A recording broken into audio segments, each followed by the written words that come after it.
এক মাস গীত পরে হইল বিরাম, জিজ্ঞাসা করেন তবে দোহারে শ্রীরাম।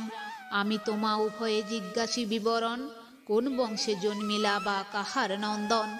লব আর কুশ তবে শ্রীরাম সাক্ষাতে, ছলে পরিচয় দেন দোহে হেট মাথে।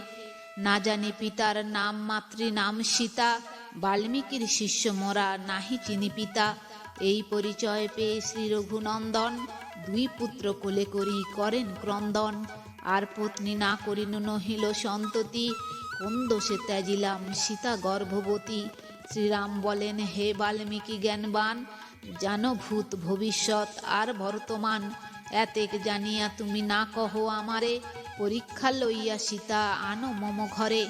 যত লোক আসিয়াছে যে বা না আইসে, শুনিয়া সীতার কথা আসিল হরিষে। স্ত্রী পুরুষ আসিলে সকল সংসার, বৃদ্ধ শিশু কানা